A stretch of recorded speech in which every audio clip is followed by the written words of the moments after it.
إن الحمد لله نحمده ونستعينه ونستغفره ونعوذ بالله من شرور أنفسنا ومن سيئات أعمالنا.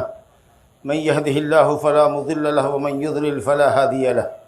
وأشهد أن لا إله إلا الله وحده لا شريك له وأشهد أن محمدًا عبده ورسوله صلى الله عليه وعلى آله وصحبه وسلم تسليما كثيرا. أما بعد فإن خير الحديث كتاب الله وخير الهدي هدي محمد صلى الله عليه وسلم وشر الأمور محدثاتها وكل محدثة بدعة وكل بدعة ضلالة وكل ضلالة في النار. أعوذ بالله من الشيطان الرجيم. لن ينال الله لحومها ولا دماؤها ولكن يناله التقوى منكم. الله أكبر الله أكبر الله أكبر الله أكبر الله أكبر الله أكبر الله أكبر الله أكبر الله أكبر لا الہ الا اللہ واللہ اکبر اللہ اکبر وللہ الحمد. بزرگوں اور دوستو، دینی بھائی اور اسلامی بہنوں، آج ذی الحجہ کی 10 تاریخ ہے، یوم النحر ہے، قربانی کا دن ہے. آج کا جب سورج طلوع ہوتا ہے تو ہمیں پتہ چلتا ہے کہ ہم وہ امت ہیں جس کی جڑیں بڑی مضبوط ہیں اور جس کا رشتہ حضرات انبیاء کرام سے بڑا پرانا ہے، اور ہماری بڑی روشن اور اجول تاریخ ہے. ہم حضرت محمد صلی اللہ علیہ وسلم کی امت میں ہیں، ہم آپ کی امت ہے، اور آپ کے ذریعے ہمارا سیدھا رشتہ حضرت ابراہیم خلیل اللہ علیہ الصلوۃ والسلام اور حضرت اسماعیل ذبیح اللہ علیہ الصلوۃ والسلام سے جا ملتا ہے. یہ دن آج کا ہمیں اس عظیم خانوادے کی یاد دلاتا ہے جس نے اپنا سب کچھ اللہ کے راستے میں قربان کر دیا تھا، جس کی زندگی فدائیت، قربانی، بر، تقوی اور اطاعت الہی سے عبارت تھی، جس کی پوری زندگی اللہ رب العالمین کی اطاعت گزاری تھی. جو مسلمان تھا، واقعی مسلمان، ہر حکم پر سر تسلیم خم کر دینے والا، جس کا بیٹا انتہائی نیک، فرما بردار اور بردبار تھا، اور باپ امام الموحدین تھا، جس نے توحید کا پھریرا لہرایا تھا اور اللہ رب العالمین کی توحید کو ثابت کرنے کے نتیجے میں جسے آگ میں ڈالا گیا تھا، جسے اپنے وطن کی جاں گداز فرقت اور ہجرت اٹھانی پڑی تھی، جس کے سامنے مصر کے ظالم بادشاہ نے اس کی بیوی پر بری نظر ڈالی اور اس کے ساتھ منہ کالا کرنا چاہا تھا، لیکن اللہ رب العالمین نے بچا لیا. جس کو اللہ رب العالمین نے بڑے شوق کے بعد اور بڑے انتظار کے بعد ایک بیٹا عطا کیا تھا، تو یہ دیکھنے کے لیے کہ ابراہیم علیہ الصلوۃ والسلام کے دل میں کہیں بیٹے کی محبت اللہ کی محبت سے زیادہ تو نہیں ہے، تو اللہ رب العالمین نے بھی اس کی قربانی کا مطالبہ کیا، اور اس نیک باپ، فرما بردار باپ نے اپنے بردبار آگیاکاری بیٹے کے سامنے جب اللہ تعالیٰ کی منشا کو رکھا تو بیٹے نے بھی کہا یا ابت افعل ما تؤمر ستجدنی انشاءاللہ من الصابرین. آپ کر ہی گزریے، جو اللہ کا حکم ہوا ہے آپ مجھے صبر کرنے والا پائیں گے. اور آج ہی کے دن انہوں نے، دونوں باپ بیٹے نے اللہ کے حکم کی بجا آوری میں اپنے آپ کو سپرد کر دیا تھا. فلما اسلما وتلہ للجبین ونادیناہ ان یا ابراہیم قد صدقت الرؤیا انا کذلک نجزی المحسنین. بس پچھاڑنا ہی تھا ماتھے کے بل کہ آواز آئی کہ بس امتحان میں کامیاب ہو گئے. یہ زبردست امتحان تھا، پوری زندگی ابراہیم علیہ الصلوۃ والسلام کی امتحانات سے گزری ہے. وَإِذِ ابْتَلَىٰ إِبْرَاهِيمَ رَبُّهُ بِكَلِمَاتٍ فَأَتَمَّهُنَّ قَالَ إِنِّي جَاعِلُكَ لِلنَّاسِ إِمَامًا. جب حضرت ابراہیم نے اللہ رب العالمین کی آزمائشوں میں، حضرت ابراہیم جب کھڑے اترے، اللہ نے ان کو چند کلمات کے ذریعے آزمایا، اور ان تمام آزمائشوں میں جب وہ کھڑے اترے، ایکسیلنٹ ہوئے، تو اللہ تعالیٰ نے فرمایا کہ انی جاعلک للناس اماما، میں دنیا انسانیت کا آپ کو امام بناتا ہوں.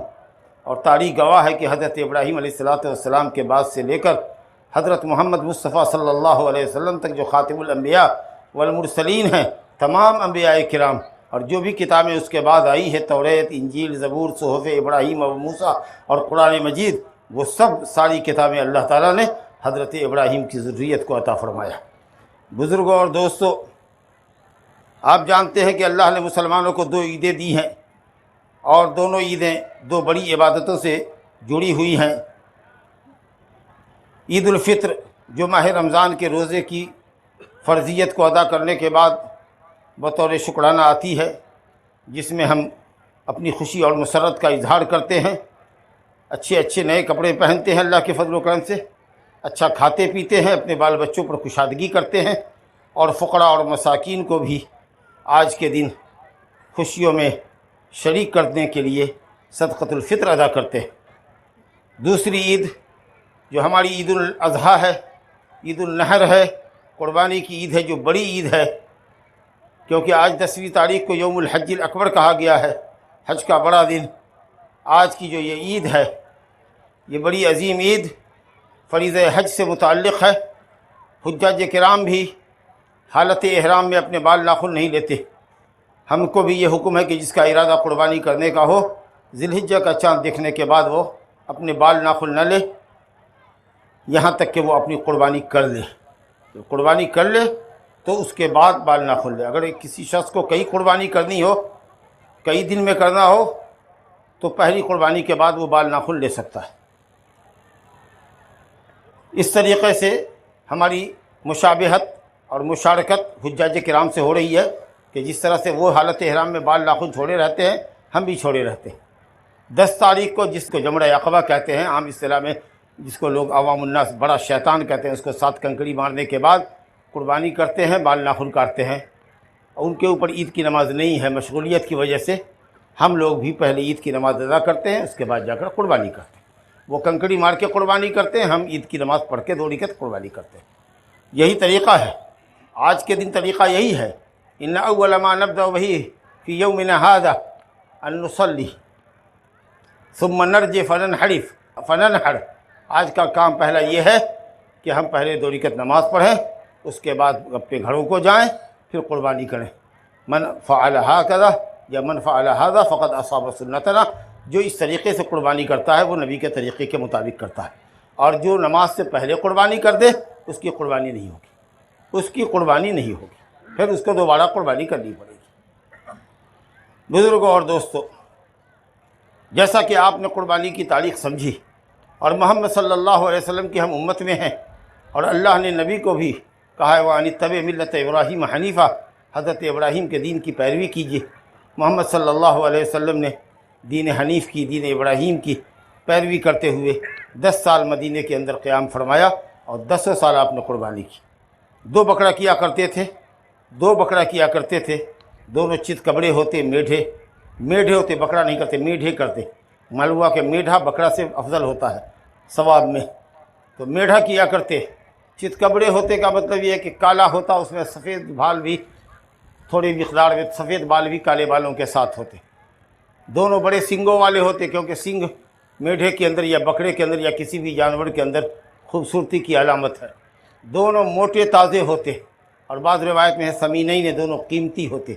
اس کا مطلب یہ ہے کہ جانور اچھی نسل کا ہو، اچھی صفت کا ہو، موٹا تازہ فروا ہو، پلا ہوا ہو، اور مضبوط جانور کو کرنا چاہیے۔ خوش دلی سے اس میں پیسہ لگانا چاہیے، اور خوش دلی سے کرنا چاہیے، کیونکہ یہ آپ اللہ رب العالمین کی عبادت کے لیے کر رہے ہیں۔ بطیب نفس کیجیے، اس کو بوجھ مت سمجھیے۔ اگر استطاعت نہیں ہے تو مت کیجیے، لیکن اگر اللہ نے استطاعت دی ہے تو مریل جانور مت کیجیے، موٹا مضبوط تازہ جانور اللہ کے راستے میں قربان کیجیے۔ جتنا پیسہ خرچ کیجیے گا، جتنا مضبوط جانور اللہ کے راستے میں لگائیے گا، جتنا خوبصورت پلا ہوا جانور کیجیے گا، اتنا زیادہ ثواب آپ کو ملے گا۔ حضرت ابو امامہ ابن سہل کہتے ہیں کہ کننا نسمن الاضاحی فی المدینہ، ہم لوگ اپنی قربانی کے جانوروں کو مدینہ میں خوب موٹا تازہ کیا کرتے تھے۔ وکان المسلمون یسمنون، اور مسلمان حضرات بھی اپنے جانوروں کو موٹا تازہ کرتے تھے۔ تو اگر پالتے ہیں تو خوب اچھا کھلائیے، پلائیے، پالیے، پوسیے، لیکن ہمیشہ یہ کہتے ہیں کہ دوسرے کی جائیداد کھلا کے مت موٹا کیجیے، دوسرے کی جائیداد کو مت کھلائیے۔ اور اگر بازار میں خریدتے ہیں تو بازار میں ہر طرح کے بکرے ہیں، مریل بھی ہے اور مضبوط ہے، اور مضبوط سے مضبوط تر ہے۔ آپ اپنی صلاحیت کے مطابق جانور خریدیے۔ الحمدللہ، اللہ اکبر، اللہ اکبر، لا الہ الا اللہ، واللہ اکبر، اللہ اکبر وللہ الحمد۔ بزرگوں، دوستو، جس کے نام کی قربانی ہو اس کو چاہیے کہ وہ اپنی قربانی خود کرے۔ اگر کسی عورت کے نام کی قربانی ہو رہی ہے، وہ عورت خود کرے، اس کا شوہر، اس کا بیٹا یا اس کا کوئی محرم، مگر شوہر کرے اپنا۔ اگر شوہر اپنے ساتھ ساتھ بیوی کو ملاتا ہے ٹھیک ہے، لیکن بیوی بھی پیسے والی ہے، وہ چاہتی ہے کہ ایک بکرا اپنی طرف سے بھی کرے، تو سب لوگ اس کی مدد کریں اور چھری اس کے ہاتھ میں دیں، کہیں بسم اللہ واللہ اکبر، تم کرو۔ حضرت ابو موسیٰ اشعری رضی اللہ عنہ اپنی بیٹیوں کو حکم دیا کرتے تھے کہ قربانی کریا، اپنے ہاتھ سے قربانی کرو۔ ایون حائضہ ہو تو بھی قربانی کر سکتی ہے، قربانی کرنے کے لیے پاک ہونا شرط نہیں ہے، بس بسم اللہ واللہ اکبر، اور اس میں بھی بسم اللہ نہیں چھوٹنا چاہیے، بسم اللہ نہیں چھوٹنا چاہیے۔ اگر بھول کے بھی چھوٹ گیا تو صحیح قول یہ ہے امام ابن تیمیہ رحمۃ اللہ علیہ کا، علامہ ابن عثیمین وغیرہ کا، کہ اگر بھول بھی گئے بسم اللہ تو قربانی نہیں ہوئی۔ سال میں ایک مرتبہ عبادت کر رہے ہو قربانی کی، یا کہہ رہے ہو کہ جب جانور لٹایا جا رہا ہے تو بسم اللہ نہیں یاد رہا تم کو؟ لا الہ الا اللہ، کہاں دماغ ہے تمہارا؟ عبادت کرنے کے وقت دل دماغ حاضر رہنا چاہیے۔ نماز پڑھ رہے کہاں دل دماغ رہتا ہے؟ آپ قربانی کا بکرا پچھاڑے ہوئے ہیں، کہتے جا بسم اللہ، بھول گئے، چھری چلنے کے بعد یاد آیا، تو کم سے کم بسم اللہ کمپلسری ہے۔ اگر اس کے ساتھ بسم اللہ واللہ اکبر لگا دیا تو اور اچھا ہے، ہر کوئی کر سکتا ہے الحمدللہ، کوئی خاص دعا نہیں ہے ثابت۔ اگر کسی کو یاد ہو ان صلاتی و نسکی و محیای و مماتی للہ رب العالمین لا شریک لہ وبذالک امرت وانا اول المسلمین، تو پڑھ لے، نہیں ہے تو کوئی ضرورت نہیں، بس بسم اللہ واللہ اکبر۔ اللہ تیری ہی طرف سے یہ جانور ہے اور تیرے ہی نام پر قربان کر رہے ہیں، ہماری طرف سے، ہماری بیوی کی طرف سے، ہمارے تمام بچوں کی طرف سے قبول فرما۔ ایون اپنے ماں باپ کو بھی شامل کر لیجئے، مرے ہوئے ماں باپ کو بھی، یا اللہ ہمارے ابا کی طرف سے زندہ ہے تو ہماری طرف سے، ہمارے بال بچوں کی طرف سے، ہماری مرحومہ والدہ کی طرف سے قبول فرما۔ اگر 2 جانور کرتے ہیں، ہر 2 جانور پر اپنے ساتھ اپنے بال بچوں کا نام لیجئے، دوسرا جانور کرتے ہیں کہیں اللہ تعالیٰ میری طرف سے اور میرے مردہ ماں باپ کی طرف سے، بجائے اس کے کہ ایک حصہ یا ایک جانور کسی مردے کے نام سے کریں جس کا ثبوت نہیں ہے، زندہ اپنے ساتھ ثواب میں مردے کو شریک کر لیں۔ نبی صلی اللہ علیہ وسلم کہتے تھے اللہم تقبل من محمد و آل محمد، اللہ ایک بکرا کرتا ہوں تیرے نام سے، اس کو میری طرف سے، محمد کی طرف سے، محمد کے ازواج و اولاد کی طرف سے قبول فرما۔ پورا کنبہ آپ کا آ جاتا تھا، اور دوسرے بکرے میں کر کے کہتے اللہم تقبل من محمد و من امت محمد، اور بعض روایت میں ہے امن لم یضحی من امت محمد، میری امت کے ان ناداروں کی طرف سے جنہوں نے قربانی نہیں کی ہے، قیامت تک آنے والی امت کے فقیر مسکین جو قربانی نہیں کرتے ہیں، نبی صلی اللہ علیہ وسلم کی اس قربانی میں شریک ہے۔ سینکڑوں، ہزاروں، لاکھوں، لاکھوں نہیں کروڑوں کروڑ شامل ہیں۔ تو اگر آپ کہتے اللہ میری طرف سے یا میرے پورے انٹائر فیملی کی طرف سے یا میری طرف سے اور میرے ددھیال ننھیال اور سسرال کے مردوں کی طرف سے اللہ قبول فرما، کیا اچھی بات ہے، سب کو ثواب جائے گا۔ لیکن مردے کی طرف سے صرف قربانی کرنا، یا گھر میں بیوی کی طرف سے کر دیا کہ اس نے پالا ہے خصی، ہم اپنی طرف سے ضروری نہیں ہے، کہو بھگوان تم اپنی طرف سے ہماری طرف سے بھی کر لو، اللہ تعالیٰ میری طرف سے، میرے شوہر کی طرف سے، میرے بچوں کی طرف سے، سب کو ثواب جائے گا۔ ایک بکرا پورے گھر کی طرف سے کافی ہے۔ لیکن ہاں اللہ تعالیٰ نے اگر کئی بیٹے دیے ہیں، سب کما رہا ہے اور چاہتا ہے کہ ہماری طرف سے بھی ہو، ہماری طرف سے ہو، تو کوئی حرج نہیں ہے، لیکن فخر و مباحات کی حد تک معاملہ نہیں ہونا چاہیے، نام و نمود کی حد تک نہیں ہونا چاہیے۔ ویسے تو نبی صلی اللہ علیہ وسلم ہر سال 2 بکرا کرتے تھے، لیکن حجۃ الوداع میں آپ نے 100 اونٹوں کی قربانی تھی۔ 63 اونٹ تو اپنے ہاتھ سے نہر کیے۔ اونٹ نہر کیا جاتا ہے، 3 پاؤں پہ کھڑا ہوتا ہے، پچھلی 2 ٹانگیں اور اگلی 1 ٹانگ داہنی، اور اگلی بائیں ٹانگ جس کو ہاتھ کہتے ہیں وہ رسے سے بندھی ہوئی ہوتی، کسی کھوٹے سے لگا کے، تاکہ وہ 3 قدموں پر ان بیلنس ہو اور اس کے لمبی گردن کے نیچے بھالا بھوکا جائے یہاں تک کہ خون گر جائے۔ فَإِذَا وَجَبَتْ جُنُوبُهَا، جب اس کے پہلو زمین سے ٹک جائیں، گر جائے وہ، تب اس کو ذبح کرو، اس کی گردن کاٹو اور اس کے بعد گوشت کھاؤ، اور مانگنے والے جو ہیں ان کو بھی دو، اور جو نہیں مانگتے ہیں، غیرت مند ہیں، اپنے گھر میں ہیں اور تم سمجھتے ہو کہ محتاج ہیں، ان کے ہاں قربانی نہیں ہوئی ہے، تو ان کے ہاں بھیجو۔ فَكُلُوا مِنْهَا وَأَطْعِمُوا الْقَانِعَ وَالْمُعْتَرَ، جو مانگنے والے ہیں ان کو بھی، اور قانع جو قناعت پسند ہے اپنے گھر میں ہیں ان کو بھی دو، اور معتر جو سامنے آ گئے ہیں، چاہے مانگے یا نہ مانگے، دیکھ رہا ہے قربانی ہو رہی ہے، دے دو اس کو بھی، اور جو لوگ نہیں آئے ہیں ان کو بھی دو۔ بزرگوں اور دوستو،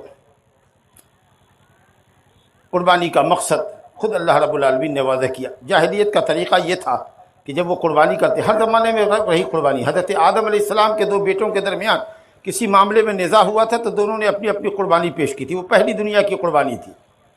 تو ایک بھائی کا دمبا یا ایک بھائی کا دمبا تھا یا کیا تھا نہیں پتہ اپنے کو، دونوں نے قربانی کی، قربا قربان، دونوں نے قربانی پیش کی، ایک کی قربانی قبول کی گئی، دوسرے کی رد کر دی گئی۔ اب جس کی رد کر دی گئی وہ اپنے بھائی پر ناراض ہو گیا، تمہاری کیوں قبول ہوئی ہماری کیوں نہیں ہوئی؟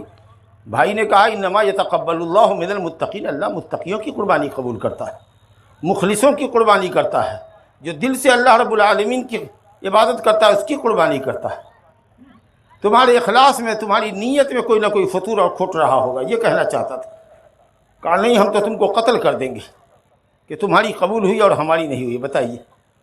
اور اتنی سی بات پر شیطان کے بہکاوے میں آ کر ایک بھائی نے دوسرے بھائی کو قتل کیا، جو قتل ناحق کی پہلی واردات تھی دنیا انسانیت کی تاریخ میں۔ تو اس زمانے میں بھی قربانی تھی، اور ہر ملت میں اللہ نے قربانی رکھی۔ مشرکین جب قربانی کیا کرتے تھے تو قربانی کے جانور کے خون کعبہ پر لیپ دیا کرتے تھے، گوشت کو ٹانگ دیا کرتے تھے۔ اللہ نے کہا نہیں نہیں نہیں نہیں، قربانی کا یہ مقصد نہیں ہے۔ بعد اعوذ باللہ من الشیطان الرجیم، لن ینال اللہ لحومها ولا دماؤها ولکن ینالہ التقوی منکم، اللہ تعالیٰ کو قربانی کا گوشت اور خون نہیں پہنچتا، خون تو بہہ جاتا ہے، اور گوشت تم کھاتے ہو اور لوگوں کو کھلاتے ہو، اللہ تعالیٰ کو تمہارے دل کا جذبہ پہنچتا ہے۔ کس جذبے سے تم نے قربانی کی؟ تمہاری توحید پہنچتی ہے کہ تم صرف ایک اللہ کے بندے ہو، تمہاری اطاعت شعاری پہنچتی ہے کہ تم اللہ تعالیٰ کی اطاعت شعار ہو، فرما بردار ہو۔ اللہ نے مال دیا ہے، قربانی جانور کی شکل میں ہے، اگر اللہ تعالیٰ کو ہمارے جان کی ضرورت پڑی، ہماری اولاد کی ضرورت پڑی تو ہم وہاں بھی پیچھے نہیں رہیں گے، کیونکہ یہ جان بھی اسی کی ہے، جان دی ہوئی اسی کی تھی۔ حق تو یہ ہے کہ حق ادا نہ ہوا، جان مال سب اللہ کا ہے۔ حضرت ابراہیم علیہ السلام نے کس طریقے سے نار نمرود کو گلے لگایا؟ اللہ نے حفاظت فرمائی، آگ کو گلزار بنا دیا، ٹھنڈا کر دیا، سلامتی کے ساتھ خیریت سے وہ واپس آ گئے۔